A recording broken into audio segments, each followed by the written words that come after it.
The private sector is not interested in coming into the adaptation field as we stand today, right? Which is why the public sector has to take a lead in that part. It's important that the public at the provincial level, at the district level, that's an area that they do have to take a lead on. But when we are really talking about is the mitigation, the transition part of it, where we need to have the right enabling space for the private sector to come in.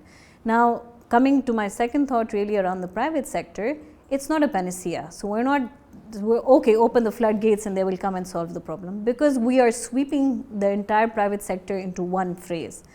There is private sector in Pakistan where they own banks themselves and they can fund, there's no issue of liquidity over there. When we're designing, so climate finance comes into a place when you want to talk about concessionality. Why are you using that delta? What's the additionality that you're bringing into the conversation? So you're talking about inculcating a sense of using climate finance to a very different audience.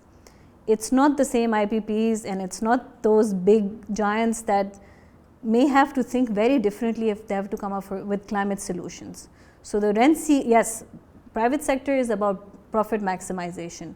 In Pakistan, that's equated to rent seeking, and that's what we want to change. That's what the local leadership and the champions that we're trying and create some space around to say, no, we should stop thinking that it's really private sector is only about rent seeking, but it's about coming up with solutions